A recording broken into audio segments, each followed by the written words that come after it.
Hi everyone, and welcome to Module 7.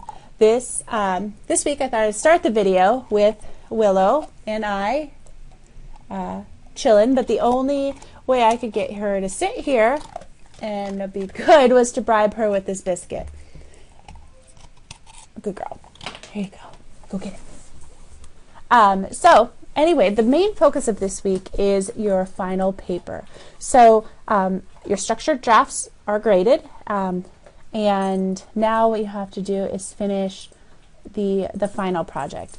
So my first suggestion, first I wanted to start with apologizing for not being as active in the discussion board last week as I should have been. But my main focus was really to get your structured drafts graded as quickly as possible so that you could start looking at the feedback, incorporating them into your final submission. So I do want to say that I'm sorry for that, but I tried to give everyone as the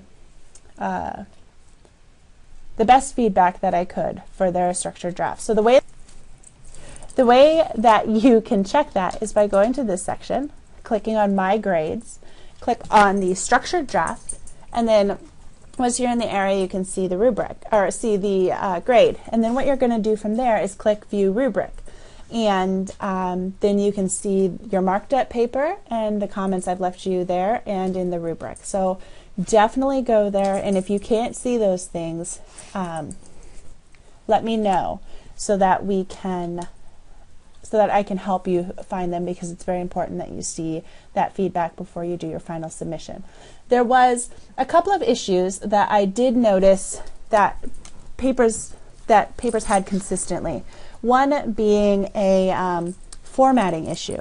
So a lot of paper, all the papers need to be formatted using MLA, not APA, not no formatting, but MLA.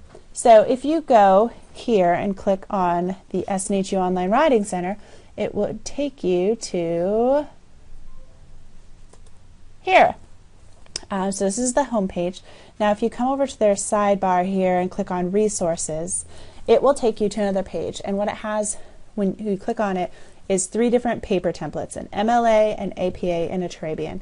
So click on the MLA, download it, and then just input your paper. And it will make sure that your paper is formatted properly. Now you also need to use citations. So any resource that you're pulling from, even if you're summarizing what they're saying and you're not actually quoting it, needs to be summarized, or needs to be cited, and it also needs to be in your Works Cited page. So if you go over here to citations, they have a lot of tools here that can help you out as well. Then the next thing I want to talk about is reputable resources. So a lot of people have been using resources that aren't scholarly resources, and I know it's really easy to just go onto Google, type the title of your piece, and click on the first thing that comes up. That's most likely Wikipedia. But the thing about Wikipedia is anyone can edit it, so it's not a reputable resource. So what I would say, instead of doing that, I have 2 places to go for you. So go to Shapiro Library and go to Find a Research Guide, and it'll come up with a whole list for you. Click on Art History and it'll take you to this page. And all of these resources are great. And you can search your artist name, the title of the work, search the stylistic period. I would recommend doing all of those things for searches in these resources to see what different things you come up with, but they're all going to be reputable. Another place you can go is actually to your rubric, which is attached to the announcement where you clicked on this video. And there's recommended resources here. So again, go to these resources, type in the title of your chosen work, the artist's name, the time period, and they will all give you information as well. So now let's go through this rubric. So the top of it is an overview where it tells you why you're doing this paper, why is it important, what's the purpose. Then it gives you the resources, and then it provides you with 5 simple steps on how to write this paper.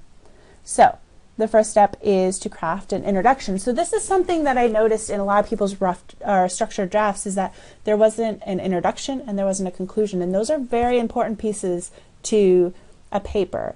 So in this introduction, you want to state all the necessary information about each piece of art. So you want to state the artist's name, the title of the work, the stylistic period, the location and origin, and the biggest piece is why you've chosen to compare these two pieces.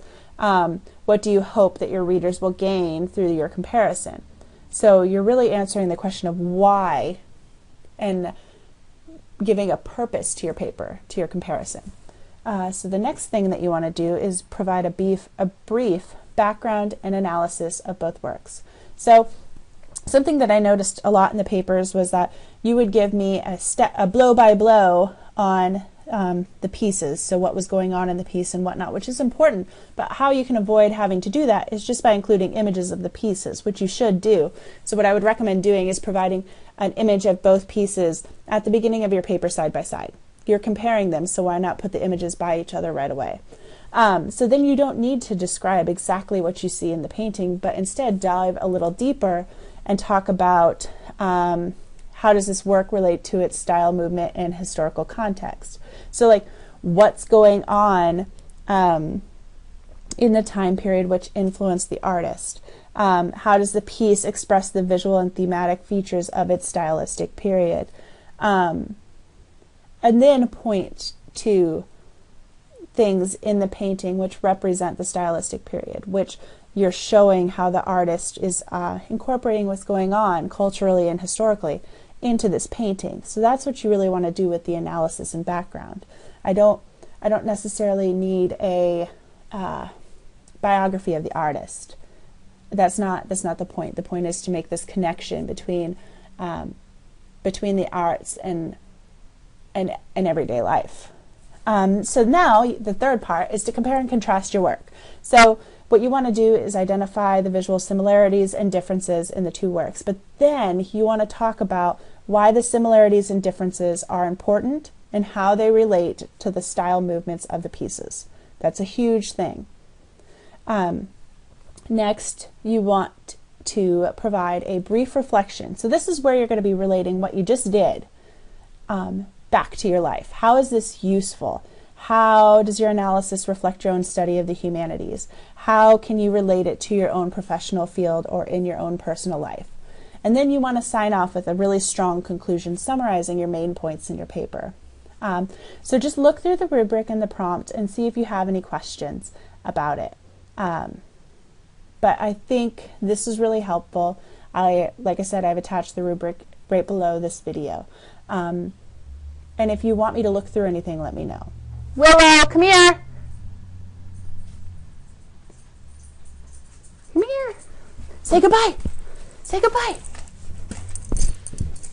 Goodbye. Have a great week. Bye.